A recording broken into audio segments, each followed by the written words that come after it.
મોક્ષમાર્ગદાતા નમો રાજચંદ્ર પ્રભુસાર ઉર્વશી સમૂરે વસો સદા પરમાધાર.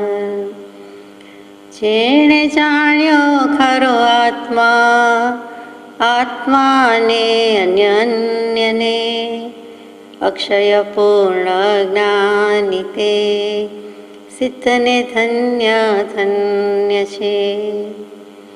અજ્ઞાનતિમિરંધનાં જ્ઞાનાંજન શલાકયા ચક્ષુરુન્મીલિतं યેન તસ્મૈ શ્રી ગુરવે નમઃ. સત્શ્રુતને નમસ્કાર, અસીમ ઉપકારી આત્માને નમસ્કાર, તારક ત્રિપુટીને નમસ્કાર, મહાવિત્રોને નમસ્કાર, મહાવિત્રો સમાન મુરબ્બીઓ મુમુક્ષુને નમસ્કાર. પરમ કૃપાળુ દેવ પ્રણીત વચનામૃતજી પત્રાંક 196. મુંબઈ માસુદ 7મ રવિ વિક્રમ સંવત 1947, તારીખ 15/2/1891. આ પત્ર પ્રભુશ્રીજીને લખાયો છે, એટલે કે પૂજ્ય લલ્લુજી મુનિ લઘુરાજ સ્વામીને લખાયો છે. સંબોધન કર્યું છે, મું પછી ડેશ કરી છે, પણ એ રહેવું પડે છે એવા જિજ્ઞાસુ. મું પછી શબ્દ ખાલી જગ્યા પૂરોની જેમ આપણા માટે વિચારણા માટે મૂકી દીધું છે. તો શું આવી શકે? મું ખાલી જગ્યા પણ જેને રહેવું પડે છે એવા જિજ્ઞાસુ, એટલે કે પ્રભુશ્રીજી મુનિ દશામાં છે, સાધુપણું લઈ લીધેલું છે. એમના દીક્ષા ગુરુ શિક્ષા ગુરુ હરકચંદજી મહારાજ છે. અને હવે પરમ કૃપાળુદેવના પ્રથમ દર્શને સત્સમાગમે એમ થઈ ગયું કે ખરા ધર્મ પિતા, ખરા ગુરુ, ખરા ભગવાન તો આ છે, ખરા જ્ઞાની પુરુષ આ છે. તેમના ચરણ કમળમાં હવે મારે સમર્પણ કરી અને બધી જ જેટલી થાય તેટલી જલ્દીથી કલ્યાણ કરી લેવું છે. છતાં સંઘાળો સંઘ ગચ્છ મત જે ચતુર્વિધ સંઘની આજ્ઞાએ દીક્ષા લીધી હોય તે છોડી દેવું એ પણ ઠીક નથી લાગતું. એટલે ઘણું મનોમંથન છે અને કૃપાળુદેવ મળ્યા પછીની બિલકુલ શરૂઆત છે. તો કૃપાળુદેવ પત્રથી સમાધાન આપે છે કે મુનિ હો કે નહીં, દ્રવ્યથી બહારથી સ્થૂળ દૃષ્ટિએ ઉપલબ્ધ દૃષ્ટિએ મુનિપણું છે. અને તમે શું ત્યાગ્યું? મુનિ કહે કે મેં બધું ત્યાગ્યું, ઘર બહાર મા બાપ વગેરે જે કાંઈ કહ્યો તે, સંતાન સ્ત્રી બધું, અને હું અહીંયા સર્વસંગ પરિત્યાગ લઈને દીક્ષા લીધી છે. તો તે વખતે કહે છે તમે શું ત્યાગ્યું, તમે શું છોડ્યું છે? અને એ જે એકદમ ધડુકીને કે ખીજાઈને કીધું અને પ્રભુશ્રીજીને થઈ ગયું હાય હાય, મેં શું છોડ્યું? મેં કાંઈ કર્યું નથી, આ બધું બાહ્ય જ કહે છે. તો કે હા, મેં કાંઈ છોડ્યું નથી. અને ત્યાં જેવું એમ લઘુતાનું વેદન આવી ગયું કે હાય રે, હું તો કાંઈ નથી, મેં કાંઈ કર્યું નહીં, હું કાંઈ જાણતો નથી, જાણવા જેવો આત્મા તો સમજ્યો નથી, હું મુનિ ન કહેવાઉં, એવો જ્યાં ભાવ થયો. અને ત્યાં જ કૃપાળુદેવ કે હવે તમે મુનિ, હવે તમે ત્યાગી. તમને એમ ભાવ થઈ ગયો હતો કે મેં ત્યાગ્યો, મને વૈરાગ્ય છે, મેં દીક્ષા લીધી, પણ ખરેખર તેમ નથી. પોતે તો કેવલ જ્ઞાન થાય ત્યાં સુધી સદા ઊણો ઊણો ને ઊણો રહેવાનું છે, ભગવાન થાય ત્યાં સુધી રહેવાનું છે. તો પછી માત્ર દીક્ષા લીધી કે સર્વસંગ પરિત્યાગ કર્યો, આત્મજ્ઞાન તો હજુ છે નહીં. અને તમે કઈ અપેક્ષા એ સમ્યક દર્શન વિના કહી શકો કે મેં છોડ્યું કે ત્યાગ્યું? એટલે જે પહેલે જ ધડાકે કહી દીધેલું. એટલે અહીંયા કૃપાળુદેવ કહે છે કે તમે સ્વીકાર્યું છે કે હું તમે મુનિ નથી, બાહ્ય રીતે ભલે છે પણ હજુ આત્મજ્ઞાનની પ્રાપ્તિ નથી, તો સમ્યક દર્શન નથી, એટલે મુનિ કેવડાવવાને લાયક નથી. તો પછી તેમ છતાં તમારે રહેવું પડે છે. એટલે કે મુપતિ વેશ દેશ જે કયો તે બધું જ હજી ધારણ કરીને રહેવું પડે છે. મહાવીરનો નિર્ગ્રંથનો વેશ ધારણ કરીને રહેવું પડે છે. અને રહ્યો છો એટલે કહે છે મું પછી ખાલી જગ્યા. મુમુક્ષુપણે રહેવું પડે છે એમ નહીં, મુનિપણે રહેવું પડે છે એવા જિજ્ઞાસુ. તમને તત્વ જાણવાની ઈચ્છા, અરમાન, જુરણા ઉત્પન્ન થઈ ગઈ છે. એટલે તમે જિજ્ઞાસુ તો છો. કશાયની ઉપશાંતતા, માત્ર મોક્ષ અભિલાષ, ભવે ખેદ અંતરદયા, તે કહીએ જિજ્ઞાસ. તો એવી જિજ્ઞાસા તો તમારામાં છે. તમે કશાયનું ઉપશમન કર્યું છે, માત્ર મોક્ષે જવું છે એ જ એકમાત્ર અભિલાષા છે. સાથે સાથે આ ભવનો ખેદ છે, આ ભવ કે આ સંસાર પણ માન્ય નથી. અને બધા જ જીવો પ્રત્યે તમને અંતરમાં દયા છે. અને તમારા આત્માની, પોતાના આત્માની પણ સ્વરૂપ દયા કે નિશ્ચય દયા ખાવા માટે તમે સંસાર ત્યાગીને ચાલી નીકળ્યા છો. અને તમારામાં જિજ્ઞાસુના બધા ગુણ છે. પછી આત્મસિદ્ધિ શાસ્ત્ર પ્રમાણે જે નીચે લખ્યું છે તે એના પછીની ગાથામાં, તે જિજ્ઞાસુ જીવને થાય સદગુરુ બોધ, તો પામે સમકીતને વર્તે અંતર શુદ્ધ. તો હવે જિજ્ઞાસુ થયા છો અને તમને સદગુરુ રૂપી બોધ અમારો યોગ થયો છે, તો હવે સમ્યક દર્શન થવાનું જ છે, સવાલ નથી. એટલે અહીંયા ટૂંકમાં આવું લખ્યું કે મુનિપણે રહેવું પડે છે એ પણ કહી દીધું, અને જિજ્ઞાસુ છો એ પણ કહી દીધું. કૃપાળુદેવ વિશેષણ આપે જિજ્ઞાસુ એટલે ખલાસ, પછી સમ્યક દર્શન થાય જ, આત્મજ્ઞાનની પ્રાપ્તિ થાય જ. એ લક્ષણો બધા તૈયાર છે, પૂર્વ શરતો પ્રી કન્ડિશન્સ બધી ફૂલફિલ થઈ ગઈ છે. એટલે હવે જિજ્ઞાસુમાંથી તરત જ જ્ઞાની થવાના છે. આગળ જઈએ. જીવને બે મોટા બંધન છે, એક સ્વચ્છંદ અને બીજું પ્રતિબંધ. આપણને બંધન કહે એટલે શું થાય કે આપણો આ દેહ છે ને સંસાર છે ને ઘર માંડ્યું છે ને સંતાન છે ને પરિવાર છે ને માવતર છે ને ભાઈ બહેન છે ને એવું કંઈક માનીએ. કૃપાળુદેવે શું કહી દીધું કે બે જ મોટા બંધન છે. તે કયા? તો કે મોટામાં મોટું બધા બંધનનો સમાવેશ જેમાં થઈ જાય છે તે મુખ્ય ઉપાદાન કારણ એવું જો હોય તો એ સ્વચ્છંદ છે, અને બીજું પ્રતિબંધ છે. આગળ વાંચીએ. સ્વચ્છંદ ટાળવાની ઈચ્છા જેની છે તેણે જ્ઞાનીની આજ્ઞા આરાધવી જોઈએ, અને પ્રતિબંધ ટાળવાની ઈચ્છા જેની છે તેણે સર્વસંગથી ત્યાગી થવું જોઈએ. આમ ન થાય તો બંધનનો નાશ થતો નથી. સ્વચ્છંદ જેનો છેદાયો છે તેને જે પ્રતિબંધ છે તે અવસર પ્રાપ્ત થયે નાશ પામે છે. આટલી શિક્ષા સ્મરણ કરવા રૂપ છે.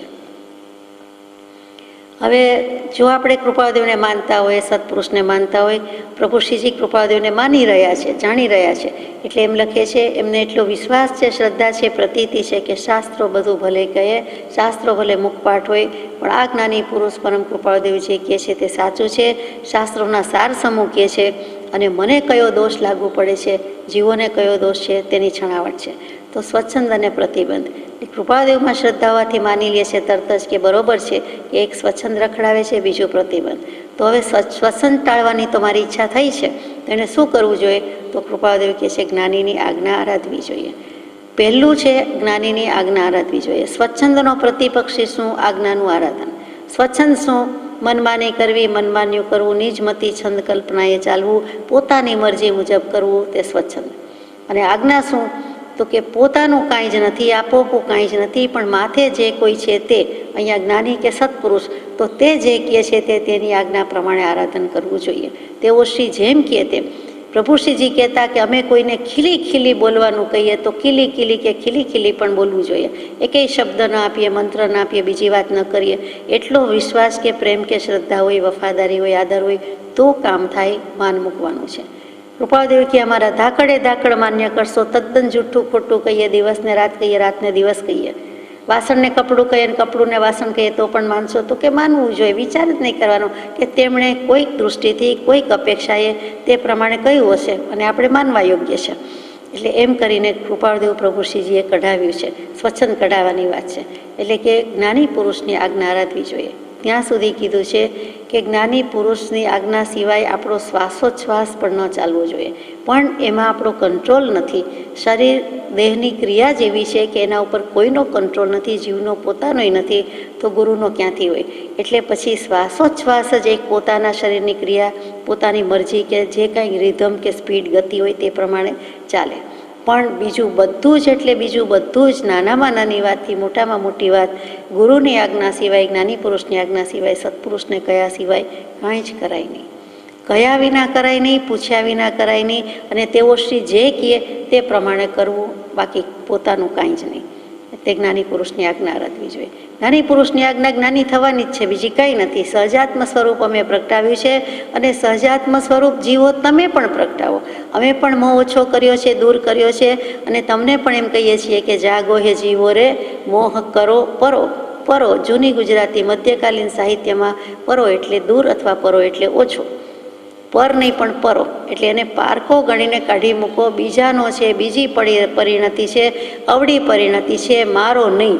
જેને મોહ કરવો હોય તેને કરે, મારે કરવો નથી. જેને રાગાધિક ભાવ કરવા હોય, જેને રાગાધિક બુદ્ધિ પોષાતી હોય તે કરો, મારે કરવા નથી. રાગ દ્વેષથી રહિત થવું એ પણ આજ્ઞા છે. જ્યાંથી ત્યાંથી રાગ દ્વેષ રહિત થવું એ જ્ઞાનીની આજ્ઞા છે. પરમ ધર્મ કહી દીધો છે.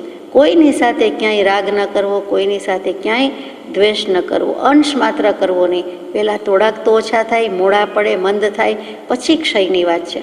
તો અહીંયા જ્ઞાનીની આજ્ઞા આરાધવી જોઈએ. આવી આજ્ઞા હજી આરાધન કરી શકતા નથી, સહજાત્મ સ્વરૂપી થઈ જતા નથી, સર્વ વિભાવથી રહિત થઈ શકતા નથી. માટે તે યુનિવર્સિટીમાં એડમિશન લેવા માટે 7 વ્યસનનો ત્યાગ, 7 અભક્ષ્યનો ત્યાગ અને 3 પાઠ, 3 માળા વગેરેની આજ્ઞા કહીએ છીએ, જેને આપણે આજ્ઞા ભક્તિ કહીએ છીએ. કોઈએ નિયમ લીધો છે અથવા આપણે પૂછીએ છીએ કે આપણે આજ્ઞા ભક્તિ લીધી, આજ્ઞા ભક્તિ આજે કરી લીધી, એ શું છે? તો કે જે જ્ઞાની થવું છે, ભગવાન થવું છે, ગુરુ થવું નથી.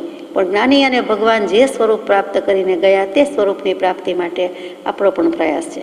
એટલા માટે તેઓશ્રીએ જે કહ્યું તે સ્થૂળ દૃષ્ટિએ બાહ્ય ત્યાગ રૂપે 7 અભક્ષ્ય, 7 વ્યસનનો ત્યાગ, કે જે રખડાવનાર છે, રજડાવનાર છે, જીવને સમય સમયે કર્મ બંધાવે છે, અનંત કર્મ બંધાવે છે, અને તે બધું ન જોઈએ. એટલે ભયંકર પાપમાંથી આપણને બચાવી લીધા.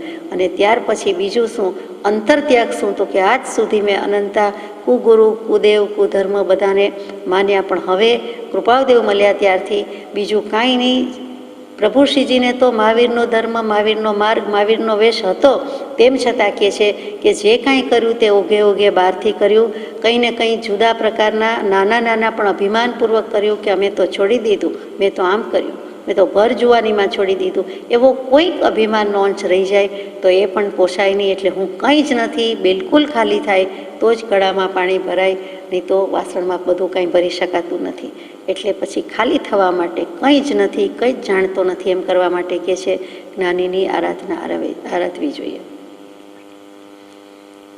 જ્ઞાની પુરુષે જે કીધું હોય કે તમે અત્યારે કુરાન વાંચો કે બાઇબલ વાંચો, તો તેમાં કોઈ પણ જાતના વિકલ્પ વિના આપણે વાંચવું જોઈએ અને તરત જ તથાસ્તુ કે જેવી પ્રભુની આજ્ઞા કરીને પુસ્તક મેળવીને પ્રયાસ કરીને વાંચવું જોઈએ.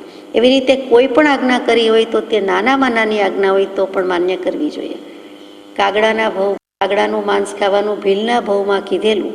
મહાવીર સ્વામી થતાં પહેલાંનો પહેલો ભવ, 27 ભવમાંથી મુખ્ય પહેલો ભવ, તો એમ જ કીધું કે તું ભીલનો અવતાર છે, પણ મુનિ મહારાજને ઓરાવ્યું અને પ્રેમથી ઓરાવ્યું, પછી અન્નપાન વગેરેનું દાન આપ્યું, તે ઓરાવ્યું કહીએ.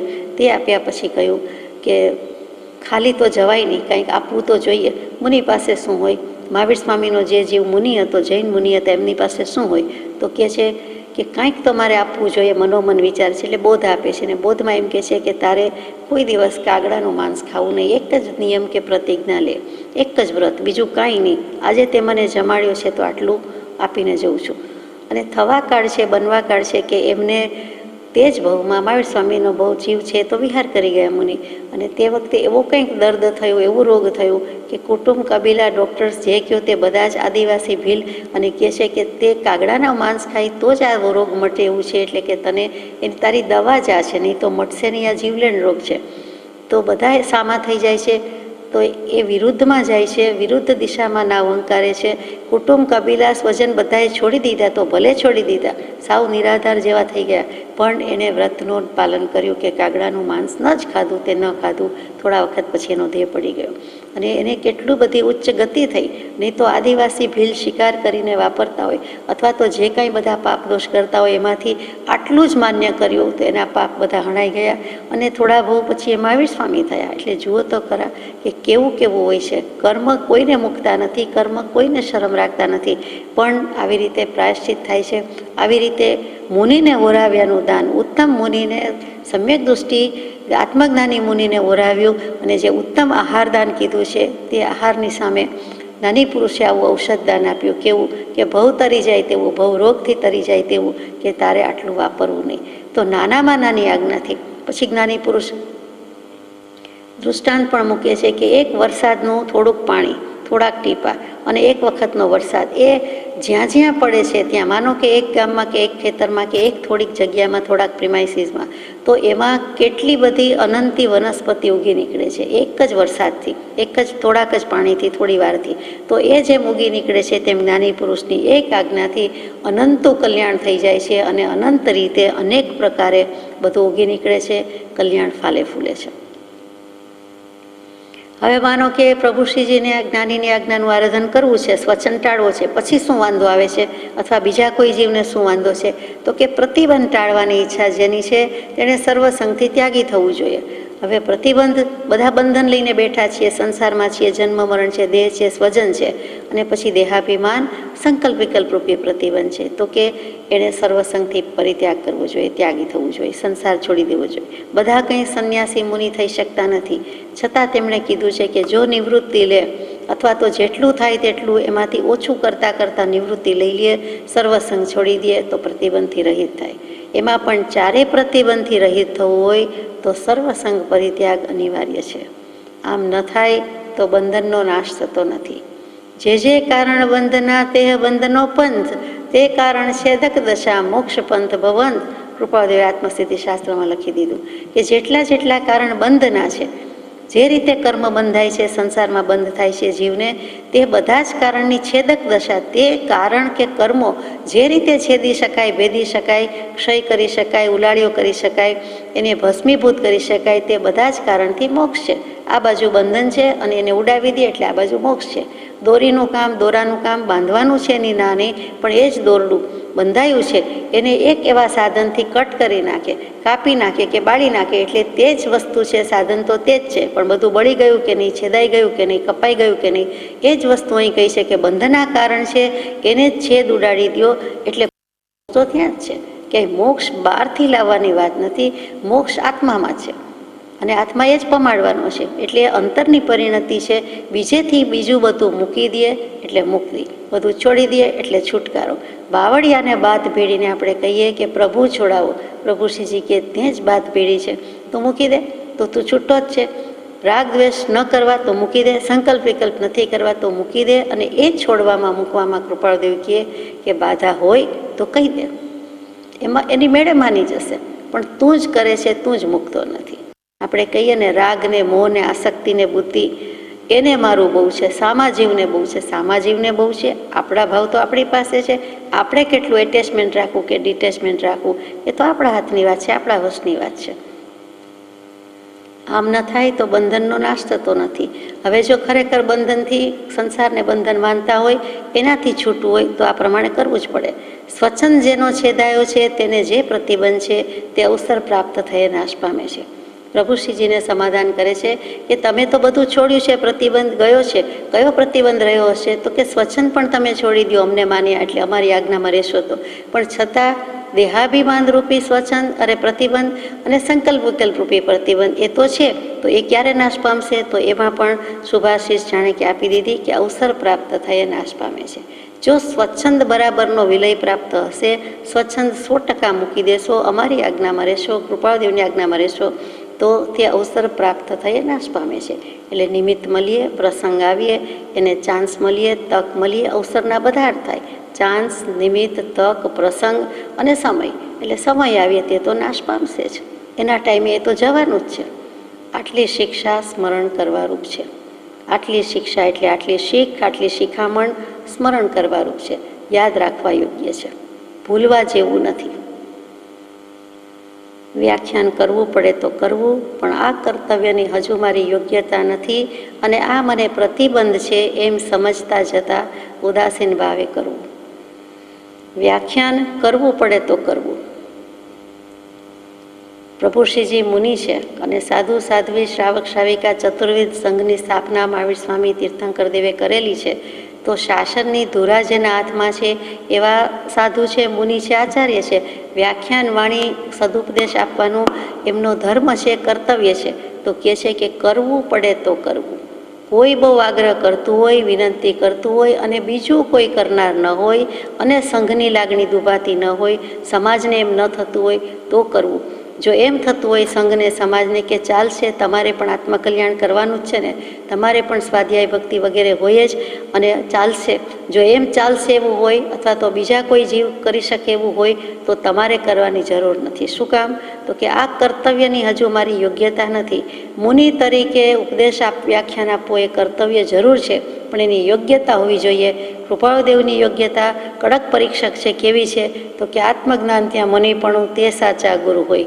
આત્મજ્ઞાનની પ્રાપ્તિ નથી તો ખાલી ચણો વાગે ઘણો. મોટા ભાગના જે કોઈ જીવો છે તે સદુપદેષ્ટા છે તે સમ્યક દર્શન કે આત્મજ્ઞાન વિનાના હોય છે, અને પ્રાપ્તિ પહેલાં કાંઈ પણ બોલવું, કહેવું અથવા સમજાવવું, અથવા તો અહીંયા વ્યાખ્યાન શબ્દ જ મૂક્યો છે એ કહેવું ઠીક લાગતું નથી. અને આ બંધન થાય છે, આ મને પ્રતિબંધ છે એમ વિચારવું જોઈએ કે જો એક વખત પણ એક શબ્દ બોલતા, એક વિચાર કરતા કે એક વચન કહેતા જો જીન માર્ગથી ઓછું અધિક કે વિપરીત કહેવાય જાય, એટલે કે આશાતના અવિનય ભર્યું કહેવાય જાય, પ્રરૂપણા કંઈક ઊંધી થઈ જાય તો જીવને ઉત્સૂત્ર પ્રરૂપણાનો દોષ લાગે અને એના ઘણા ભાવ વધી જાય અને રખડપટ્ટી વધી જાય, સારું કરવા જતાં બગડી જાય, ધર્મ કરતાં ધાડ પડે. એટલે એ કરવા જેવું નથી. અને માનો કે કરવું પડે તો આ મને પ્રતિબંધ જ છે, આ હું સમજું છું. જાગૃતિ રાખવાની, સમજ રાખવાની, સૂઝબૂઝ સાથે ઉદાસીન ભાવે કરવું. તદ્દન અપેક્ષા વિના ઉદાસીન ભાવે પોતે સ્વાધ્યાય કરે છે, પોતે પોતાના મન સાથે વાત કરે છે, પોતાના માટે કરે છે, પોતાના પણ ભાવો ઉજ્જવળ થાય છે, પોતાને પણ નિમિત્ત મળે છે, એટલે પોતાનું કાર્ય આગળ જાય છે. એવા કોઈક ભાવથી જાગૃતિપૂર્વક અને અનાસક્ત ભાવે કરવું. આટલા બધા લોકો વ્યાખ્યાનમાં આવે, ઉપદેશ સાંભળવા આવે, વધુ લોકો આવે, એમને પોતાની શૈલી સી રીતે રોચક લાગે, પસંદ આવે, બધાને કથા દૃષ્ટાંત ગમતા હોય માટે વાર્તા કેવી, કથા કેવી, દૃષ્ટાંત કેવા, તો એ જીનાગમ પ્રમાણે મુનિને દોષ લાગે છે, પ્રાયશ્ચિત આવે છે કે એ પ્રમાણે બીજાને ખુશ કરવા માટે, બીજાને વધુ પસંદ પડે, પ્રસન્ન થાય તેવી રીતે કાંઈ કહેવાનું નથી. સ્વાધ્યાયમાં જે હોય તે જ કહેવાનું છે. વાર્તા વાંચવી, કથા વાંચવી, દૃષ્ટાંત કહેવાય એટલે ખરેખર તો તેને પ્રાયશ્ચિત લાગે છે કે આત્માની વાત આત્મ ઉપયોગથી બહાર એવી રીતે કોઈ કથા વાર્તા દૃષ્ટાંતમાં લઈ ગયા, પોતાનો ઉપયોગ પણ એમાં લઈ ગયા, બીજાનો પણ એમાં લઈ ગયા, એટલે ત્યાં પ્રાયશ્ચિત આવે છે. એ બહુ ઊંડી વાત છે, ગહન વાત છે, સૂક્ષ્મ છે, સમજવા જેવી છે કે ઉપયોગને આત્મા પ્રત્યે લઈ જતા પહેલાં અથવા લઈ ગયા સિવાય બોલવાની પણ ના છે કે ઉપયોગપૂર્વક સમજવું દુર્લભ છે, ઉપયોગપૂર્વક સમજાવવું દુર્લભ છે. આત્માને પામીને આત્માનો ઉપયોગ આત્મામાં ન હોય તો પછી કાંઈ કહેવાની જરૂર નથી, કાંઈ કહ્યું જતું નથી. શા માટે વાંચવું જોઈએ? શા માટે? અહીંયા તો વ્યાખ્યાન શબ્દ છે કેમ કે સાધુ મુનિની વાત છે. વિઆખ્યા, વિશેષ પ્રકારે આત્માની મર્યાદામાં રહીને આત્માની વાત કીર્તિત કરવી, ખ્યાતિ કરવી, પ્રસિદ્ધ કરવી, તેનું નામ વ્યાખ્યાન. અને ખરેખર તો આવા યથાર્થ વક્તા વિતરાગ પુરુષના વક્તવ્ય હોય તેને જ વ્યાખ્યાન કહ્યું જાય, તેને જ પ્રવચન કહ્યું જાય છે. બાકી વિતરાગ દશા વિના વ્યાખ્યાન પ્રવચન કહેવાતાય નથી. પણ અત્યારે વ્યવહારમાં આપણે ગમે તે વ્યક્તિનું વ્યાખ્યાન, ગમે તે સાધુ સાધ્વીજીનું અથવા તો ગમે તે વ્યક્તિનું પ્રવચન એમ કહીએ છીએ. હકીકતમાં યથાર્થ વક્તા વિતરાગ જ છે, કૃપાળદેવ જેવા છે, બાકી નથી. એટલા માટે આ કહેવાય જાય છે. ટૂંકમાં ઉદાસીન ભાવે કરવું, વધુ શિષ્યો, વધુ શ્રોતા માટે અથવા તો વધુ રોચક શૈલીથી અથવા તો કથાકારની અદાથી કે શૈલીથી એવી રીતે ન કરતા અનાસક્ત ભાવે કરવું. અને જે કોઈ શ્રોતા વગેરે હોય તેમાં પણ પોતે અનાસક્ત રહેવું. કેમ કે તરત જ એમ થઈ જાય કે આટલા બધા ભાઈઓ, આટલા બધા બહેનો, આટલા બધા મુમુક્ષુઓ કે આટલા બધા શ્રાવક શ્રાવિકાઓ અને એમનો પરિવાર, એમ જે ભાવ આવી જાય છે એટલે ત્યાં શિષ્યવૃત્તિ આવે છે. અથવા તો પોતે મોટા થઈ ગયા, ભારે થઈ ગયા, ગુરુ થઈ ગયા, મોટા ભા થઈ ગયા, એવો કોઈ ભાવ વેદાઈ જાય તો તેમ કરવાની આજ્ઞા નથી જ નથી. ન કરવા માટે જેટલા સામાન્ય રુચિકર અને યોગ્ય પ્રયત્ન થાય તેટલા કરવા. વ્યાખ્યાન નથી કરવું તો સામાન્ય રુચિકર પ્રયત્ન કરવા. સામેથી કોઈ વિનંતી કરતું હોય, સંઘ કહેતું હોય કે તો પછી તમે આહાર વગેરે માટે પધારો છો, અમે ઓરાવીએ છીએ તો તમારી ફરજ છે, કર્તવ્ય છે, અમે અપેક્ષા એટલી રાખીએ જ ને, આપે શીખડાવવું પડે, સમજાવવું પડે, કાંઈ કહેવું પડે. તો ન સમજે અને સામા જીવને ઘણું બધું કલહનું કારણ થાય, ક્લેશનું નિમિત્ત થાય તો એમ ન કરવું. સામાન્ય આપણા પ્રત્યે અરુચિ થઈ જાય તો એમ ન કરવું, પણ રુચિકર રીતે અને યોગ્ય રીતે જેટલા પ્રયત્ન થાય તેટલા કરી છૂટવા. બધા જ વિનંતી કરવા આવે તો કોઈકની વિનંતી માન્ય કરવી પડે, પણ ક્યાંક બંદૂક થઈ જાય તેવું કરવું નહીં. અને સામા કહેતા કોઈ વિરોધમાં પડેલા હોય પ્રભુશ્રીજીની કે કોઈની, અહીંયા તો પ્રભુશ્રીજીની વાત ચાલે છે, તો એ વિરુદ્ધમાં પડેલાને પણ જ્યાં સુધી આપણા પ્રત્યે વિરોધ ભાવ વધે નહીં તે રીતે પ્રયત્ન કરવા. એટલે કે ક્લેશ, કશાય, ઝઘડા વધે તેવું કરવું નહીં, કશાય ભાવ ઓછા થાય તેવું કરવાનું છે. પણ જો તમે ના કહો ને વધતું હોય તો કરવું નહીં. અને તેમ છતાંય જ્યારે બીજો કોઈ કરનાર હોય તો એને કહેવું, પણ તમારે કરવું નહીં. પ્રભુશ્રીજીની વાત છે તો એ વખતે એમની સાથે જ દેવજી મુનિ હતા અને તેમની વ્યાખ્યાન કરવાની રીત, શૈલી અદ્ભુત હતી. ઘણા શ્રોતાઓ આવતા, મોટી સંખ્યામાં આવતા, બોડી સંખ્યામાં આવતા. સેન્ટર પણ એવું હતું. અને તે વખતે પ્રભુશ્રીજી માટે કૃપાળુદેવ કહે છે કે એને કરવું પડે તો ભલે કરે, અથવા એ સમજશે ત્યારે સમજશે, તમારે ન કરવું. એ આશય છે કહેવાનું. એટલે ખોટું ન લગાડવું, ભલે ને કરે. કોઈ કરતું હોય તો તેને કરવા દેવું, આપણે એમાં ન જવું. પછી દેવકરણજી મુનિને પણ સમજાવે છે. પણ તે વખતે આ લખાય છે ત્યારે દેવકરણજી મુનિને કૃપાળુદેવની એવી પ્રતીતિ નથી. એટલે એમને કહે તો ગળે ઉતરે પણ નહીં. પ્રભુશ્રીજીને સમજાયું ને પ્રભુશ્રીજી નથી કરતા, અને એમની દિન અંતરદશા વધતી ચાલી. પછી દેવકરણજી મુનિને પ્રતીતિ આવી કે તમારે કલ્યાણ કરવું છે ને તમારે આગળ જવું છે, તો અમારે નથી કરવું, તો અમે પણ કરીશું, વગેરે વગેરે.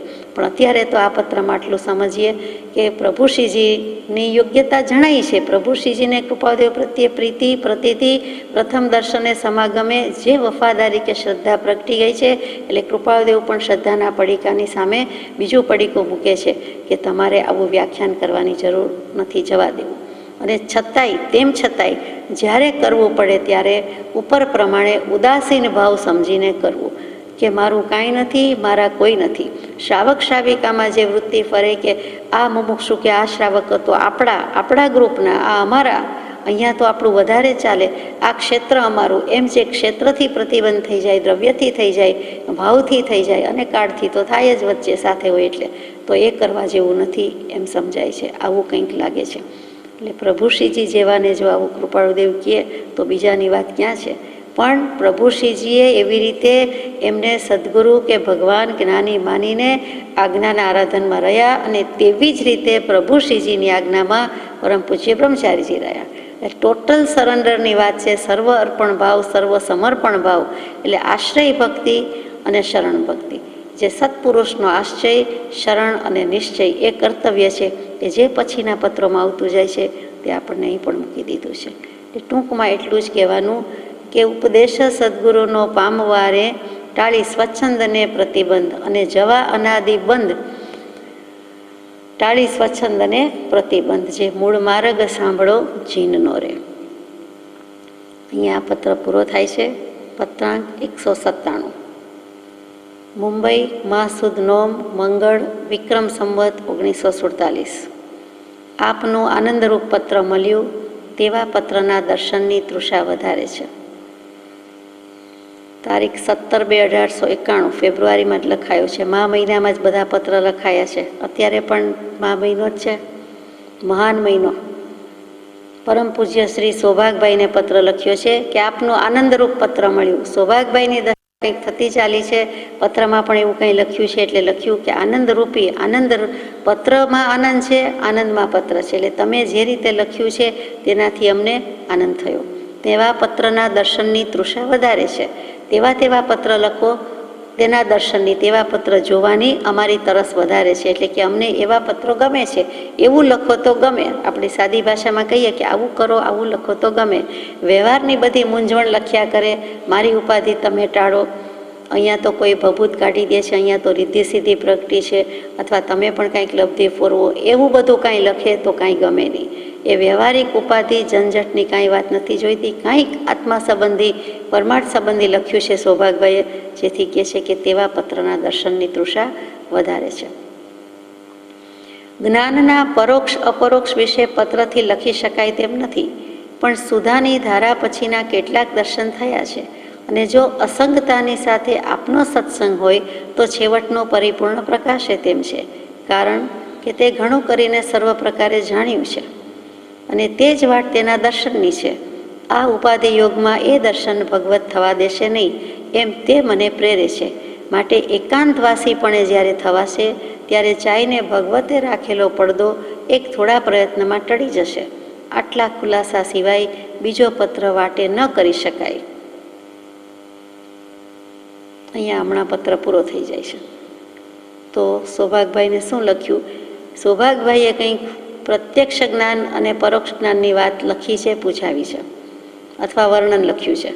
તો કૃપાળુદેવને ઠીક લાગે છે એટલે જવાબ આપ્યું છે કે જ્ઞાનના પરોક્ષ અને અપરોક્ષ વિશે પત્રથી લખી શકાય તેમ નથી. એટલે ઘણી વાત પાને ચડાવી હોય, પત્ર લેખન થયું હોય તો આપણે સદભાગ્ય કે આપણને મળી શકે. હવે એ બંનેને રૂબરૂ સત્સમાગમ થાય, એમાં જે થયું તે પાને નથી ચડ્યું એટલે આપણને મળી શકતું નથી. એટલે અહીંયા કૃપાળુદેવે જવાબ આપ્યો છે, પણ કેવો આપ્યો તો કે પત્રથી લખી શકાય તેમ નથી. એટલે હું રૂબરૂ મળીશ ત્યારે કહીશ, ત્યારે વાત થશે. હવે જ્ઞાનનું પરોક્ષ અપરોક્ષ શું? ઇન્વર્ટેડ કોમાઝમાં લખ્યું છે, એટલે ચોક્કસ તે પત્રમાં પરોક્ષ અપરોક્ષ વિશે મૂક્યું છે. પરોક્ષ પ્રત્યક્ષનો વિરોધ અને અપરોક્ષ એટલે પ્રત્યક્ષ. એટલે પ્રત્યક્ષ અને પરોક્ષ એમ આપણે બોલતા હોઈએ છીએ. આ પરોક્ષ અપરોક્ષ કીધું, એટલે આ શૈલી વિચારવા જેવી છે. પરોક્ષ પહેલાં મૂક્યું છે અને પછી અપરોક્ષ મૂક્યું છે. કેમ કે પહેલાં પરોક્ષ થતું હોય છે જ્ઞાન, પછી પ્રત્યક્ષ થતું હોય છે, એટલા માટે આ મૂક્યું છે. જેમ પૂર્વ પશ્ચિમ લખીએ તો કૃપાળુદેવ ઘણીવાર જરૂર હોય તે પ્રમાણે પશ્ચિમ પૂર્વ લખે. પહેલાં અજ્ઞાનીની વાત લખવી હોય, સંસારીની લખવી હોય એટલે પશ્ચિમ લખે, અને પછી જ્ઞાનીની હોય અથવા તો મુક્ત થયેલાની હોય એટલે પૂર્વ દિશા લખે. એટલે અહીંયા શનિ રવિ બોલવાની બદલે ઘણા રવિ શનિ બોલે, એના જેવી વાત છે. અહીંયા પરોક્ષ અપરોક્ષ લખ્યું. આ કૃપાળુદેવની શૈલી છે. તો પરોક્ષ જ્ઞાન શું, અપરોક્ષ જ્ઞાન શું? આપણે પ્રત્યક્ષ અને પરોક્ષ એમ શબ્દ રાખીએ તો પ્રત્યક્ષ જ્ઞાન જ્ઞાનમ પ્રમાણમ ઇતિ આહુહુ. પ્રમાણનું બીજું નામ જ જ્ઞાન, જ્ઞાનનું બીજું નામ પ્રમાણ. કોઈ પણ વસ્તુ કાં તો પ્રમાણથી જાણી શકાય, કાં તો નયથી જાણી શકાય. નય નિક્ષેપ અને પ્રમાણ, અથવા નય અને પ્રમાણ. નય એટલે અંશે જાણી શકાય. નય એટલે નેગેટિવ, નો, નથી, નહીં, એ નહીં નહીં, પણ નય અનંત અનંત ભાવ ભેદે ભરેલી અનંત અનંત નય નિક્ષેપે વ્યાખ્યાની છે તે જિનેશ્વરની વાણી. તો કે અનંત નહીં એટલે અનંત અભિપ્રાય, અનંત રીતે, અનંત અભિપ્રાય, અનંત દૃષ્ટિબિંદુ, અનંત રીતે. અનેક એંગલથી કહીએ છીએ કે આ અભિપ્રાયથી એમ છે, આ વસ્તુ આ એંગલથી આ અભિપ્રાયથી જુઓ તો આમ દેખાય, આ ફોટો આ પિક્ચર આ એંગલથી આમ દેખાય, આ એંગલથી તેમ દેખાય. તો જે અંશ, અભિપ્રાય પછી દૃષ્ટિ, અભિબિંદુ જે કયો તે બધા જ શું છે તો કે અહીંયા એંગલ કીધા છે, નય કીધા છે. નયથી વિરુદ્ધ શું તો કે પ્રમાણ. આખી વસ્તુ જેમ છે તેમ દેખાય, બધી જ રીતે બધા જ દૃષ્ટિકોણથી દેખાય, બધા દૃષ્ટિબિંદુથી દેખાય, તો તે પ્રમાણ છે.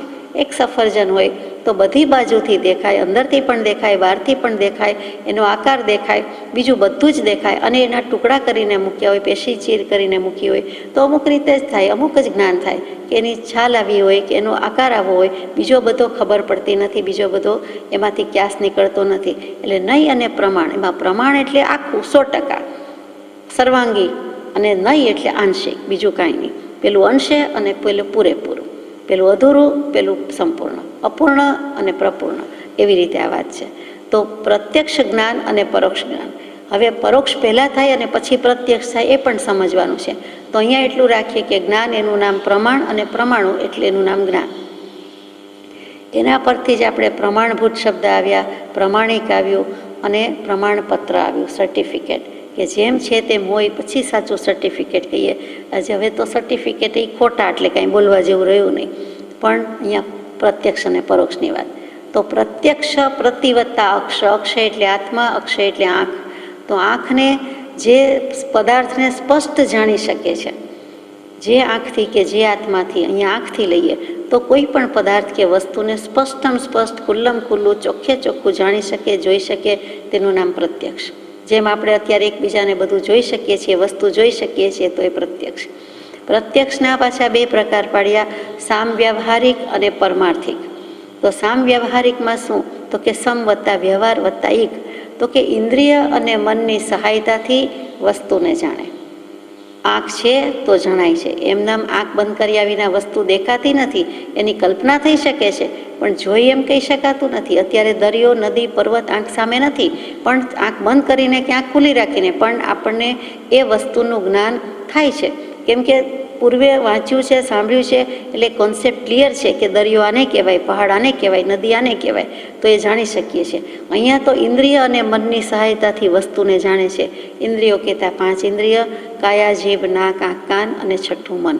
તો તેની મદદથી જો વસ્તુને જાણીએ તો તે સામ વ્યવહારિક પ્રત્યક્ષ જ્ઞાન થયું. આંખથી દેખાય, કાનથી સંભળાય, હાથથી લેવાય મુકાય, તે બધું જ સામ વ્યવહારિક થયું. પારમાર્થિક શું થયું તો કે ઇન્દ્રિય વગેરેની સહાય વિના પદાર્થને સ્પષ્ટ જાણે, અને તેના બે ભેદ છે. કોઈ ઇન્દ્રિયની સહાય નથી. પણ કેવી રીતે જાણે? અવધિ જ્ઞાન થયું. ભગવાનને અવધિ જ્ઞાન હોય, મનોપર્ય જ્ઞાન હોય તેવી રીતે કે જ્યાં પણ બિરાજમાન હોય ત્યાં પણ એને આખા કેટલીક અવધિ જ્ઞાનના જે પ્રકાર છે તે બધી અવધિ મર્યાદા પ્રમાણે જોઈ શકે. દેવલોકમાં શું થાય છે જોઈ શકે, કેટલાક દેવલોક સુધી જોઈ શકે, કેટલીક નરક સુધી જોઈ શકે, કેટલીક નદી પર્વત નાળા સુધી જોઈ શકે. આ ખંડનું તો ઘણું બધું જોઈ જ શકે, પણ 14 રાજલોકનું બધું જોઈ શકે નહીં. એટલે કાંઈક લિમિટ આવી ગઈ, થોડીક પણ લિમિટ આવી ગઈ, અને તેનું નામ અવધિ જ્ઞાન. એવી જ રીતે મનના પદાર્થોની વાત જાણે, એટલે કે મનને પદાર્થ કહી દીધો કે મન જેવું જે કાંઈ છે તે દૂરમાં દૂર હોય, જેની કલ્પનાય ન આવે. નંદીશ્વર દ્વીપ, સ્વયંભૂ રમણ સમુદ્ર વગેરે, ને ત્યાં રહેલા માછલું જે ભાવ કરે કે જે વિચાર કરતું હોય કે જે એના ભાવ થતા હોય તે આપણે અહીં બેઠા જાણી શકીએ. પ્રભુશ્રીજીએ કીધેલું તે તો કે મનોપર્ય જ્ઞાનનો વિષય છે તે જાણી શકીએ. એટલે ત્યાં ઇન્દ્રિય પહોંચતી નથી. મન એ જે કહ્યો તે મન પહોંચ્યું. આત્માથી કેવી રીતે? મનની શક્તિ છે તો કે મનોપર્ય જ્ઞાન કહેવાય. અહીં બેઠા અમેરિકા, ઓસ્ટ્રેલિયામાં ફલાણી વ્યક્તિ અત્યારે શું કરી રહ્યા છે કે શું ભાવ છે તો એ જો જણાય તો એ મનોપર્ય જ્ઞાનનો વિષય છે. દૂરનું જ જણાય એવું નથી. અહીં બેઠેલામાંથી પણ જે જીવ જે ભાવ કરી રહ્યો છે તે આપણને જણાય તો એ મનોપર્ય જ્ઞાન છે. અને તેને પારમાર્થિક જ્ઞાન કીધું છે. પેલું સામવ્યવહારિક પ્રત્યક્ષ, પારમાર્થિક પ્રત્યક્ષ થયું.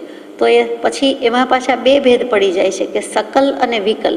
પારમાર્થિકમાં એક સંપૂર્ણ જાણે અને એક ખંડિત જાણે, ટુકડા જાણે, અંશે જાણે. બધા બધું જાણી શકતા નથી. કેટલીક લિમિટમાં કેટલુંક રહેલું જણાય છે. કેટલીક નદી દેખાય, કેટલાક પર્વત દેખાય, કેટલાક દેવલોક દેખાય, પણ બધું નહીં. અને વળી ઇન્દ્રિય અને મનની સહાય વિના દેખાય છે. તો એ વિકલ થયું. પછી સકલ શું છે અને વિકલ શું છે? તો કે રૂપી પદાર્થ છે દેખાય છે, કોઈની સહાય વિના દેખાય છે, પણ હજુ આત્માથી જણાતા નથી. જ્યારે આત્માથી જણાય ત્યારે સકલ છે, આત્મા સિવાય જણાય છે ત્યારે વિકલ છે, અને કેટલુંક મર્યાદિત માત્રામાં જણાય છે. સકલમાં શું છે કે બધી જ કલ, બધી જ કળા, બધી જ કલ જાણે છે. જે જ્ઞાન ત્રિકાળવર્તી, ભૂતકાળનું જાણે, વર્તમાનકાળનું જાણે, ભવિષ્યકાળનું જાણે, એક દ્રવ્યનું જાણે, ગુણનું જાણે, પર્યાયનું જાણે, તેનું નામ સકલ જ્ઞાન. આપણી ભાષામાં કેવળ જ્ઞાન. કેવળ નિજ સ્વભાવનું અખંડ વર્તે જ્ઞાન કહીએ. કેવળ જ્ઞાન તે દેહ છતાં નિર્વાણ. એટલે તે પ્રત્યક્ષ જ્ઞાન થયું, આત્માથી જણાય. આજે શાસ્ત્રો વાંચીને કહેતા હોય, પુસ્તક વાંચીને કહીએ અને એમનેમ જ કહીએ તો આપણે કેમ કહીએ કે તો પુસ્તકના આધાર વિના કહેવાયું. પુસ્તકના આધાર વિના કહેવાયું, પણ પુસ્તકનો આધાર લીધો છે. થોડી વાર પહેલાં લીધો, અત્યારે લીધો, ભૂતકાળમાં લીધો, પછી પાછા લઈએ છીએ, પાનું બદલીએ ત્યારે લઈએ છીએ. તો ત્યાં કેવલ જ્ઞાન કહ્યું જતું નથી. પુસ્તકની સહાય જાણીએ અજાણીએ છે, શાસ્ત્રની મદદ છે અને એનું અવલંબન છે એટલું જ નહીં, પણ એનાથી બધું જણાય છે, દેખાય છે. એ માહિતી જ્ઞાન છે, પૂરેપૂરું માહિતી જ્ઞાન છે, શાસ્ત્ર જ્ઞાન છે. મોક્ષે લઈ જાય તેવું છે, શાસ્ત્રનો ઉપકાર છે, તો પણ તે ઉછીનું જ્ઞાન છે, આપણું પોતાનું જ્ઞાન નથી. એ બોરોડ નોલેજ છે. કમ્પ્યુટર કે મશીન એની મેળે કામ કરે, પણ પ્લગ કરવું પડે, સ્વિચ ઓન કરવી પડે.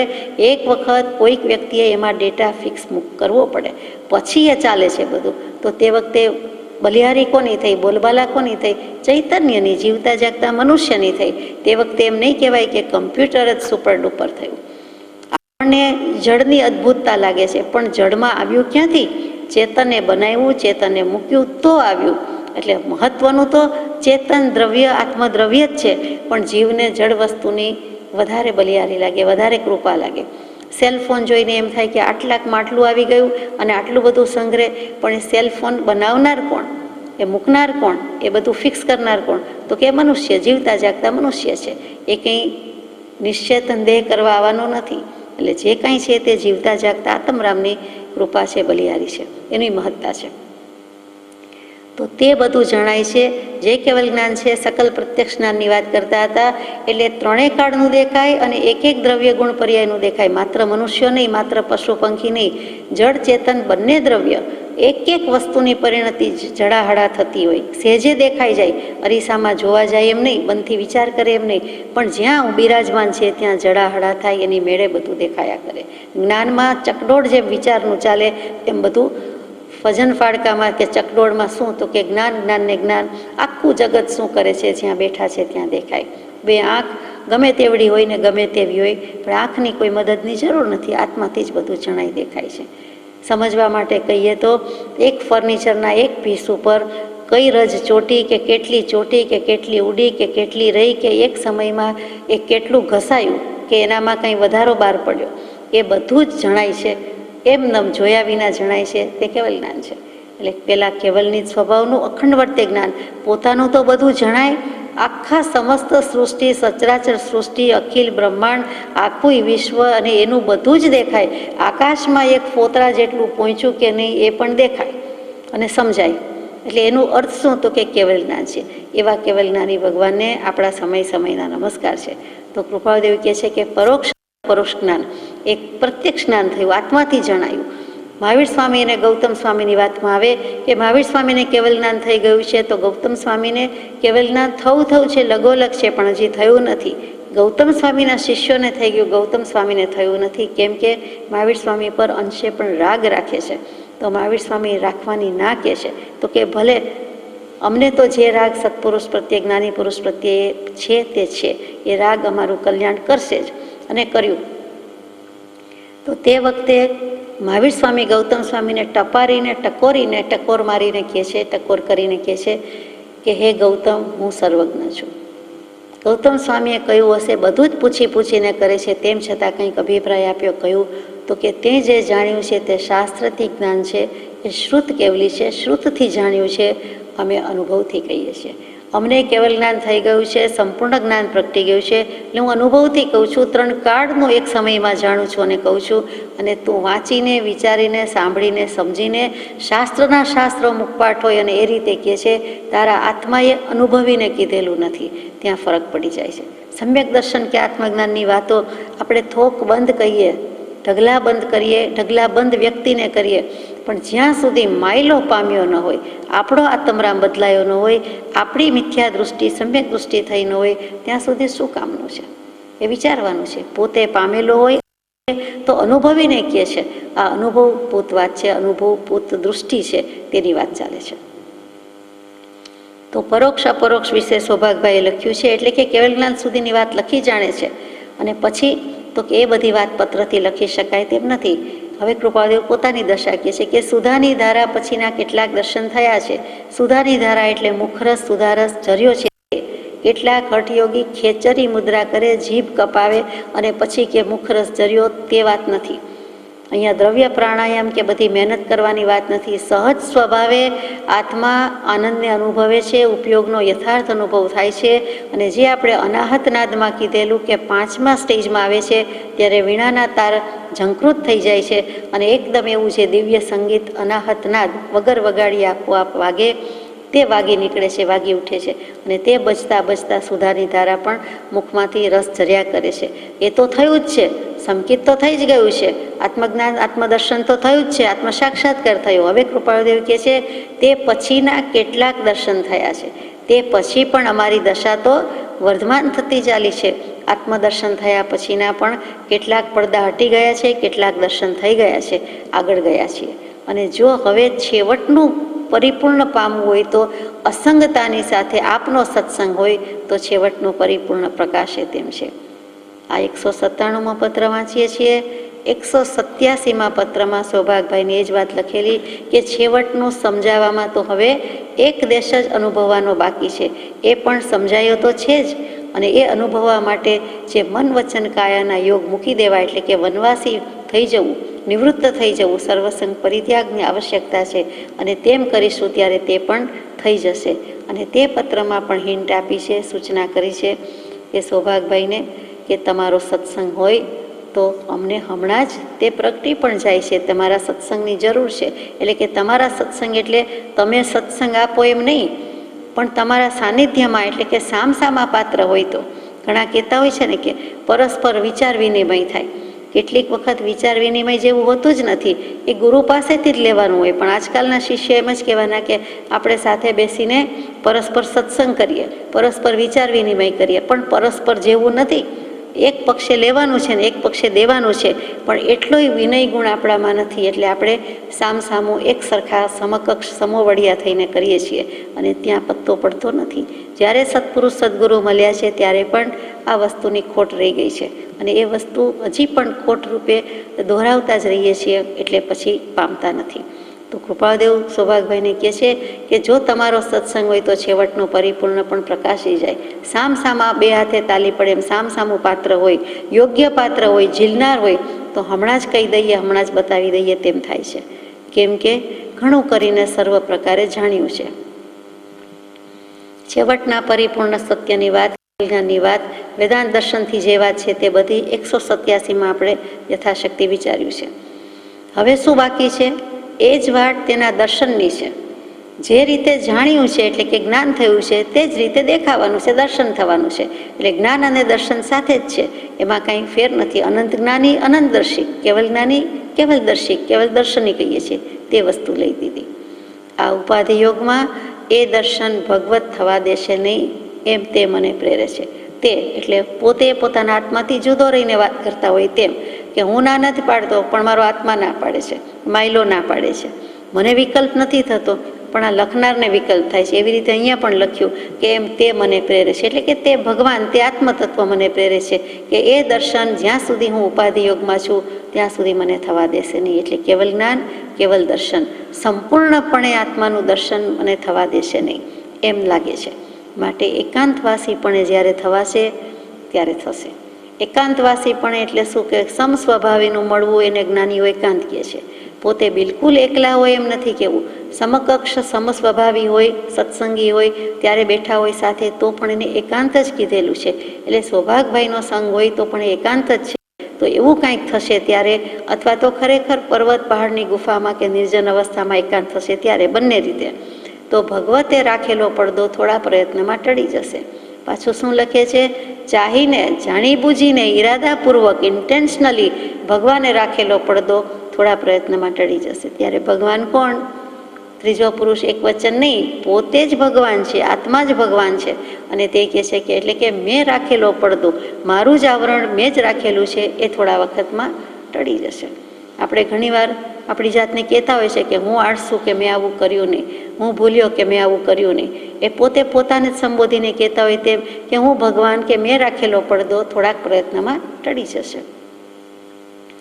આટલા ખુલાસા સિવાય બીજો પત્ર વાટે ન કરી શકાય. બીજું લખવું છે અને બીજો પત્રય લખવો છે, પણ આ ખુલાસો કર્યા વિના પહેલાં આને પ્રાયોરિટી. બીજો પત્ર વહેતો ન કરી શકાય, વાટે ન કરી શકાય, રસ્તો ન પકડાવાય. બીજો પત્ર મારે લખવો છે પણ એને રસ્તો પકડાવવો નથી, ટપાલમાં નાખવો નથી, મેલ કરવો નથી, રવાના કરવો નથી, તમને પહોંચાડવો નથી. પહેલાં આટલું લખી લો, આટલું સાંભળી લો, આટલું વાંચી લો. એટલે પહેલો આ પત્ર, પછી બીજો પત્ર. પણ લખે છે કેવી રીતે કે આટલા ખુલાસા સિવાય બીજો પત્ર વાટે ન કરી શકાય. હાલમાં આપના સમાગમ વિના આનંદનો રોધ છે. બીજું બધું જ છે પણ હમણાં તાજેતરમાં આપના સમાગમ વિના આનંદનો રોધ છે. આત્મા આનંદ સ્વરૂપ છે, જ્ઞાન સ્વરૂપ છે, પણ વધુ ને વધુ થવો જોઈએ તેમાં રોધ છે, અવરોધ છે, અટકી ગયું છે, અટકાયત છે. એટલે જો સમાગમ હોય તો અમારો આનંદ અવરોધાય નહીં. જો તમારો સત્સંગ કે સાનિધ્ય કે સમાગમ હોય એટલે કે આપણે બે મળ્યા હોય સાથે, અને જે સત્સંગની છોડ ઉઠતી હોય, જે આત્માની લહેરીઓ ઉઠતી હોય તે અત્યારે નથી, આનંદનો રોધ છે. વિનિત આજ્ઞાંકિત. અહીંયા પત્ર પૂરો થાય છે. પત્રાંક 198. પ્રભુશ્રીજી લખાયેલો પત્ર, પછી આ સૌભાગભાઈને લખાયેલો પત્ર, પછી પાછો પ્રભુશ્રીજીને લખાયેલો પત્ર. મુંબઈ, મહાસુદ 11 ગુરુ વિક્રમ સંવત 1947, તારીખ 19/2/1891. એટલે ઉપરાઉપરી જ પત્રો લખ્યા છે. 7-9-11. સતને અભેદ ભાવે નમો નમઃ. સત આત્માનું અસ્તિત્વ અને તેને અભેદ ભાવે નમો નમઃ. હમણાં છેલ્લા થોડા પત્રોથી આ અભેદ ભાવે અને અનન્ય ભક્તિ આવે છે. કૃપાળદેવની ઉત્તરોત્તર દશાને સૂચવે છે કે અભેદભાવ ભગવાનમાં અને કૃપાળદેવમાં તે વખતે કોઈ ભેદભાવ રહ્યો નથી. જ્ઞાની અને પરમાત્મામાં કોઈ અંતર નથી. જે અંતર માને છે તેને પરમાર્થની માર્ગની પ્રાપ્તિ અસુલભ છે, અને જો અંતર નથી માનતું તો સાવ સુલભ છે. એટલે અહીંયા સતને કહી દીધું, શુદ્ધાત્માને કહી દીધું, પરમાત્મા સ્વરૂપને કહી દીધું, પોતાના આત્માના અસ્તિત્વને જે શુદ્ધ થયું છે, સહજ સ્વરૂપ થયું છે તેને અભેદ ભાવે નમો નમઃ. એટલે કે હું શાંતિનાથ ભગવાનને કે શ્રીમદ રાજચંદ્ર ભગવાનને કે મહાવીર સ્વામીને કે ચંદ્રપ્રભ સ્વામીને નમસ્કાર કરું છું એમ નહીં, પણ અહીંયા પોતે પોતાને જ નમસ્કાર કરતા હોય, જેનું પણ શુદ્ધાત્મા સ્વરૂપ થયું છે તે સતને અભેદ ભાવે નમો નમઃ, કેમ કે પોતે સતરૂપે થયા છે. પત્ર આજે મળ્યું, અત્ર આનંદ છે, કૌંસમાં વૃત્તિરૂપ, કેમ કે હજુ 2 દિવસ પહેલાં એમ લખીએ છીએ કે અત્ર આનંદ વિના આનંદનો રોજ છે, સમાગમ વિના આનંદ અવરોધાય છે. તો અહીંયા લખ્યું કે અત્ર આનંદ છે પણ વૃત્તિરૂપ છે, એટલે કે વૃત્તિ અમારું વલણ, વર્તન, વ્યવહાર બધું આનંદરૂપ છે. પણ નથિંગ બટ આનંદ જે કહેવાય કે આત્મા સોલિડ ઘન થઈને રહ્યો હોય, બરફનો ગાંગડો હોય, લોઢાનો ગાંગડો હોય, કાંસાની કોઈ વસ્તુ હોય અને જે સોલિડિટી પકડાય કે સીસું હોય એકદમ સોલિડ, એમ જે કહેવું છે કે આત્મા ચૈતન્ય ઘન છે, એવો આનંદનો પિંડ કે જ્ઞાનનો પિંડ હજુ લાગતો નથી. એટલે વૃત્તિ રૂપે છે, એટલે વૃત્તિ વહ્યા કરે છે, પણ કેટલોક સમય ઉપયોગ અને વૃત્તિ બીજામાં પણ જાય છે, કરવી પડે છે, એટલે અહીંયા વૃત્તિ લીધી છે. કેવા પ્રકારથી હમણાં કાળક્ષેપ થાય છે તે લખશો. તમારો કાળક્ષેપ એટલે તમે કેવી રીતે સમય ગાળો છો એમ તો ચોખ્ખું લખાય નહીં, એટલે એક લખવાની શૈલી છે કે કેવા પ્રકારથી કેવી રીતે હમણાં કાળક્ષેપ થાય છે, એટલે સમય કેવી રીતે પસાર કરો છો, શું વંચાય છે, અથવા વ્યાખ્યાન વાંચો છો કે કેમ, શાસ્ત્ર વાંચો છો કે કેમ, અથવા તો જે કાંઈ અનુષ્ઠાન કરો છો, અથવા તો જે કોઈ સત્સંગમાં આવતા હોય, મુમુક્ષુ આવતા હોય તો તેની સાથે કયો સમય કેવી રીતે જાય છે તે લખશો. અથવા રાત્રે દિવસે ધ્યાન ધરો છો તો કેમ, માળા કરો છો તો કેમ, બધું જ પૂછ્યું છે કે કેવી રીતે કાળક્ષેપ થાય છે તે લખશો. બીજી બધી પ્રવૃત્તિ કરતાં જીવને યોગ્યપણું પ્રાપ્ત થાય તેવી વિચારણા કરવી યોગ્ય છે. બીજા બધા વિચાર પડી મૂકીને યોગ્યતા કેમ લાવવી તેનો વિચાર કરવો યોગ્ય છે. એટલે જાણે પ્રભુશ્રીજી યોગ્ય નથી, પણ જે યોગ્યતા છે તે થોડી ઓછી પડે છે, એટલે વધુ યોગ્યતા લાવવા માટે હમણાં જ જ્ઞાન પ્રાપ્ત થઈ જાય, હમણાં જ સમ્યક દર્શન થઈ જાય, હમણાં જ ભગવત સ્વરૂપ થઈ જાય એવી યોગ્યતા લાવવા માટે કહે છે કે તેની વિચારણા કરવી યોગ્ય છે. અને તેનું મુખ્ય સાધન, આપણને એમ થાય કે વિચાર આવતા જ નથી એટલે તરત જ જવાબ આપી દીધો કે તેનું મુખ્ય સાધન સર્વ પ્રકારના કામ ભોગથી વૈરાગ્ય સમેત સત્સંગ છે. સત્સંગ જ છે તેનું સાધન, પણ સત્સંગ કેવો તો કે મોટામાં મોટું એટલે સહેલામાં સહેલું, પહેલામાં પહેલું ને વહેલામાં વહેલું સાધન શું છે તો કે સત્સંગ, સત્સંગ ને સત્સંગ. પણ કેવો તો કે સર્વ પ્રકારના કામ ભોગથી વૈરાગ્ય સમેત, એટલે કે સર્વ પ્રકારના કામ ભોગ માત્ર મૈથુન કે વાસના છોડી દેવી એમ નથી, પણ પંચેન્દ્રિયના વિષય છે, કાયા, જીભ, નાક, આંખ અને કાન. એમાં જ આપણું પ્રવર્તન છે. શરીરને આ ગમે, દેહને આ ગમે, હાથ પગને આ ગમે, નાકને આ ગમે, આંખને આ ગમે, કાનને આ ગમે અને જીભને આ ગમે, ત્યાં પૂરો થઈ જાય દિવસ. તો કે 5 ઇન્દ્રિયના વિષયના સેવનથી જે કાંઈ વૃત્તિ વિચલિત થઈ જાય છે તે ન થવા દેવી, તે વૈરાગ્ય, અને વૈરાગ્ય હોય તો જ એવો સત્સંગ થાય ને મળે તો કે એ જરૂરી છે. એટલે વૈરાગ્ય જરૂરી છે ને વૈરાગ્ય સહિતનો સત્સંગ. તો પ્રભુશ્રીજીનો વૈરાગ્ય તો હતો જ, એટલે તો દીક્ષા લીધી હતી, તો પણ આવું લખવું પડે છે કે હજુ પણ વૈરાગ્યની જરૂર છે. 24 કલાકમાંથી 23-23.5 કલાક વૈરાગ્ય રહીએ અને 15 મિનિટ જમતી વખતે કે 5 મિનિટ જમતી વખતે ન રહીએ, જીભના સ્વાદમાં વૃત્તિ જાય તો ન ચાલે. એવી રીતે સ્થૂળ દૃષ્ટિએ નહીં, બાહ્ય દૃષ્ટિએ નહીં, પણ મનથી પહોંચી જાય કે આજે આ જમવાનું હોય તો સારું, અથવા આ બહુ ભાવે છે કે આ નથી બનાવ્યું, અથવા સારું નથી, જે કાંઈ ભાવ કહીએ તે આપણી સમજણ પ્રમાણે આપણે લઈએ છીએ, તો ત્યાં વૈરાગ્ય નથી. એટલી વૈરાગ્યની કચાશ છે, અથવા તે સમયે તે ભાવ વૈરાગ્ય ભાવ નથી. દેખીતી વાત છે. કયો ભાવ છે તો કે હું દેહ છું, મારે જીભ છે અને આ ગમે છે, આ ભાવે છે, આ નથી ગમતું, નથી ભાવતું. એટલે હું દેહ છે એવો ભાવ જ્યાં સુધી છે ત્યાં સુધી વિષય કશાય ફરી જન્મ લઈ શકે છે, એટલે કરવા જેવું નથી. હું દેહ છું એ ભાવ છે ત્યાં સુધી વિષય કશાય મંદ પડી શકતા નથી, દૂર થઈ શકતા નથી. એટલે પહેલામાં પહેલું હું દેહ નથી, હું આત્મા છું. આ દેહનું ખોડિયું લીધેલું છે, ઘર કેટલાય બદલાવ્યા છે એમાંનું એક છે, અને થોડા સમયમાં એ મૂકીને આત્મા સ્વાર્થી છે, ચાલ્યો ઉડી જવાનો છે. તો પછી એની એટલી શું પરવા, એની શું જંજાળ કે સાર સંભાળ લેવાની છે. પણ જે જગત આખું ધડકૂટમાં પડ્યું છે, બધા જ જીવો, મોટાભાગના જીવો, જ્ઞાની પુરુષ સિવાયના બધા સંપૂર્ણપણે દેહાધ્યાસમાં સજ્જડ છે. એને સત ક્યાંથી પ્રાપ્ત થાય? સત વત્તા જડ એટલે સજ્જડ. તો સતથી દૂર છે, પોતાની પાસે જ રહ્યું છે, તેમ છતાં આત્માને મૂકીને, સતને મૂકીને દેહની જ આડપંપાળ કરે છે, સાર સંભાળીએ છીએ, તે દેહાધ્યાસ છે. અને એ જો વિષય કશાય ઘટે કે મંદ થાય તો સંસારી ભાવ પણ ઘટે, અને સંસારી ભાવ ઘટે તો સત્સંગ પણ સફળ થાય. એટલા માટે સત્સંગમાં પોતાના દોષ જોવાનું મળે છે, પરના ગુણ જોવા મળે છે. જો ખરેખર સત્સંગ કરતો હોય તો તરત જ સ્વદોષ પ્રત્યે દૃષ્ટિ જાય કે આ મારી ભૂલ અને આ બીજાનો ગુણ. અહીંયા ઊંધું થાય છે તો કે સત્પુરુષ પાસે પોતાની કલ્પના ખસે છે, નહીં તો કલ્પનામાં ભરાયેલો ખડી રહે છે. જો સત્પુરુષ પાસે જાય, જ્ઞાની પુરુષ પાસે જાય તો પોતાની કલ્પના છોડે છે, એટલે કે સ્વચ્છંદ ખસી જાય છે, અને નહીં તો કલ્પના જ પ્રવેશી જાય છે, કલ્પનામાં ભરાઈને રહે છે. માટે કલ્પના છોડી દેવા યોગ્ય છે. આ યોગ્યતા લાવવાનું કામ શું છે? જેટલી જેટલી યોગ્યતા હોય તેટલું તેટલું ગ્રહણ થાય. ગ્રહણ શક્તિ છે. હાથથી પકડવું હોય તો હાથ જોઈએ, અને હાથ શક્તિશાળી હાથ જોઈએ તો પૂરેપૂરી પકડ થાય. હાથ અને હાથની પકડવાની શક્તિ અથવા હાથથી જે કામ કરવાનું છે તે શક્તિ, એ બંને. હાથ હોવો એ યોગ્યતા છે, પણ સાચી યોગ્યતા હાથમાં કામ કરવાની કે બધું જ કરવાની શક્તિ હોય તે યોગ્યતા છે. તો માનવભાવ મળ્યો, પ્રભુશ્રીજી મળ્યા, પ્રભુશ્રીજીને પરમ કૃપાદેવ મળ્યા, આટલો યોગ થયો. હવે પોતાના પક્ષે યોગ્યતા કેટલી લાવવાની છે? તો કે આવા સત્સંગ કરવાની છે અને વૈરાગ્ય લાવવાની છે, અને તો ગ્રહણ શક્તિ મજબૂત થાય છે, પકડી શકે છે, પકડ કરી શકે છે. સત્સંગ કૌંસમાં સમવયી પુરુષોનો, સમગુણી પુરુષોનો યોગ માં સતનો જેને સાક્ષાત્કાર છે એવા પુરુષના વચનોનું પરિચર્યન કરવું કે જેમાંથી કાળે કરીને સતની પ્રાપ્તિ થાય છે. સત્સંગ શું કામ કરવાનો કીધો? કોનો કરવાનો કીધો? કે સમવયી પુરુષોનો, પોતાના સમકક્ષ હોય તે વય, એટલે જ્ઞાનની વય જોવાની છે. એમાં દેખીતી રીતે ઉંમર કહીએ છીએ તે જોવાનું કામ નથી. સમગુણી પુરુષોનો યોગ, વયના જે બધા અર્થ થાય તે લેવાના છે.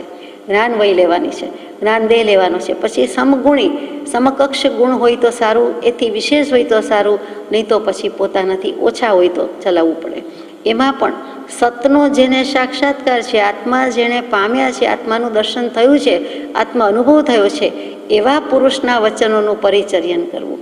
પરિચર્યા, સેવા, સેવના. પરિવત્તાચર, ચારે બાજુથી, બધી બાજુથી, દશે દિશાથી એ વિચારમાં જ રહેવાય, એ ભાવમાં જ રહેવાય, એમાં જ હરવું ફરવું ને સ્થિર થવું. અને પંખી ઈંડાને સેવે છે બચ્ચું ન થાય ત્યાં સુધી, બચ્ચું થઈને ઉડે ત્યાં સુધી, તો એ સેવ્યા જ કરે છે, સેવ્યા જ કરે છે, તેનું નામ સેવન. તો જ્યાં સુધી એવી દશા ન થાય ત્યાં સુધી સત્પુરુષના વચનનું સેવન જ કરવાનું છે, અને તો પછી કાળે કરીને સતની પ્રાપ્તિ થાય છે. સમય જતાં એમાંથી સતનો રણકાર ભણકાર થાય જ થાય. એ રણકો જુદો જ છે, કેમ કે જેની પાસે છે રણકો, જેને સતનો ભણકાર થઈ ગયો, રણકાર વાગી ગયો છે, અનાહતનાદ વાગી ગયો છે, તેની વાત છે. તો તેની પાસેથી આપણને સત જ મળે. ઝવેરીની દુકાને કંઈ જોડા બૂટ ચંપલ લઈને જવાય નહીં, કે શાક લેવા જવાય નહીં. તો ઝવેરી પાસેથી ઝવેરાત જ મળે, એની જ માગણી હોય, અને તે તેવો જ આપે, તે જ આપી શકે, બીજી વસ્તુ આપે નહીં. તો અહીંયા જેની પાસે જ્ઞાન છે, કૃપાળદેવ જેવા છે, તો એ પ્રભુશ્રીજીને તે જ બંધાવે, બીજું પડીકું હોઈ શકે નહીં. સતમાંથી સત જ હોય, સતમાંથી અસત કોઈ દિવસ ન હોય. ના સતો વિદ્યતે ભાવો, ના ભાવો વિદ્યતે સતઃ, ભગવદ્ ગીતામાં શ્લોક છે તે. કોઈ પણ પ્રકારે જીવ પોતાને કલ્પનાએ કરી સતને પ્રાપ્ત કરી શકતો નથી. ઠોકી ઠોકીને કૃપાળદેવને આ જ કહેવું છે કે કોઈ પણ પ્રકારે, કોઈ પણ રીતે, કોઈ પણ જીવ પોતાની કલ્પનાએ કરીને સતને પ્રાપ્ત કરી શકતો નથી. અમે ધ્યાન ધર્યું, અમને લાલ પીળું દેખાયું, મેઘધનુષ્ય દેખાયું, જાણે કે શરીર ઉડતું હોય એવું લાગ્યું, અથવા શરીર ભારે સીસા જેવું થઈ ગયું. આ બધા ધ્યાનમાં, યોગમાં, આસનમાં અનુભવ થતા હોય છે. એ બીજા પણ કેટલાક થતા હોય છે. તો એમ પોતાની કલ્પનાએ હવે મને આત્મા દેખાઈ ગયો, ભગવાનના દર્શન થઈ ગયા, સ્વપ્નમાં ભગવાન પધાર્યા, મેં એમની સાથે વાતો કરી, મેં નમસ્કાર કર્યા વગેરે, ઠીક છે. હાથી નાગના બધા ચોરના સ્વપ્ન આવે એના કરતાં સારી વાત છે. પણ તેથી કરીને કાંઈ પોતાને આત્માનું દર્શન થઈ ગયું કે સમ્યક દર્શન થઈ ગયું તેમ તો નથી. તેમ કંઈ સતની પ્રાપ્તિ થતી નથી. સજીવન મૂર્તિ પ્રાપ્ત થયે જ સત પ્રાપ્ત થાય છે. સત સમજાય છે, સતનો માર્ગ મળે છે, સત પર લક્ષ આવે છે. સજીવન મૂર્તિના લક્ષ વગર જે કંઈ પણ કરવામાં આવે છે તે જીવને બંધન છે. આ અમારું હૃદય છે. ચોખ્ખે ચોખ્ખું દિલ ઠાલવીને મૂકી દીધી વાત સત્સંગમાં. કૃપાળદેવે અત્યારે આપણને મૂકી દીધી. પાને ચડાવેલી વાત હોવાથી આપણને જ કહેતા હોય તેવું છે. પેલી રૂબરૂમાં વાત ગઈ, સૌભાગભાઈને કેટલીક વાત, પ્રભુશ્રીજીને કેટલીક વાત. આ તો પાન પર આવેલું છે. સજીવન મૂર્તિ શું? તો કે આપણને પહેલો સીધો સાદો અર્થ તો એમ થાય કે જીવતા જાગતા પ્રત્યક્ષ દેહે જીવી રહેલા જ્ઞાની પુરુષ, સજીવન મૂર્તિ, જીવતી જાગતી મૂર્તિ. અત્યારે નથી કૃપાળુદેવ અત્યારે નથી? તો કે કોઈ દેહથી નિર્વાણથી તારીખથી કહેતો નથી, પણ કૃપાળુદેવ ગઈકાલે હતા, આજે છે અને આવતીકાલે રહેશે. જ્ઞાની પુરુષ હતા એમ કેવું અમુક અપેક્ષા એ ઠીક લાગતું નથી. જ્ઞાની છે જ, એ પ્રત્યક્ષ જ છે, તેમના વચનરૂપી દેહ હોવાથી પ્રત્યક્ષ જ છે. તો સજીવન મૂર્તિ એટલે સીધો સાદો અર્થ આપણે સાક્ષાત દેહધારી પરમાત્મા મહાત્મા કહીએ તે પણ થાય, અને ખરેખર સજીવન એ જ્ઞાન દેહથી જીવે છે, જ્ઞાન સ્વરૂપ આત્મા છે, એમનું દેહ પણ જ્ઞાનને જ્ઞાનમય જ હોવાથી તે જ્ઞાની જ જીવે છે, ને બીજા બધા તો મુવા મરેલા જેવા મૃત અપાય છે. આપણે ક્ષણે ક્ષણે સમયે વિભાવ મરણમાં જ રહીએ છીએ, એટલે એ આપણે જ્ઞાની નથી, અથવા તો તે વખતે વિભાવ દશા છે, તો એ મરી ગયા બરોબર જ છે. ભાવનું મરણ થઈ જાય છે એટલે વિભાવ મરણ. જ્યારે જ્ઞાની પુરુષને શું છે તો કે સ્વભાવ દશા હોવાથી એ જીવે છે. એટલે સાચું જીવન કોનું છે? સજીવન મૂર્તિ. તો કે સાચું ધબકતું હૃદય છે તે જ્ઞાની પુરુષનું છે. બીજા તો બધા મરવાના વાંકે જીવે છે અથવા મરેલા છે. એ નિશ્ચેતન શબ જેવા છે, ચેતન હોવા છતાં મર્યાની રીતે જીવે છે, તેનું કામ નથી. અહીંયા જ્ઞાની પુરુષનું કામ છે. તો સજીવનતામાં જીવતું ધબકતું હૃદય સત ને સત છે. એનો પ્રાણ પણ સત છે, એનું હૃદય પણ સત છે, એનો શ્વાસ ઉચ્છ્વાસ બધું જ સત ને સત છે, અને તેથી આપણને તેના સતનો લક્ષ થાય છે, નહીં તો બંધન થાય છે. સહજાત્મ સ્વરૂપ પરમ ગુરુ.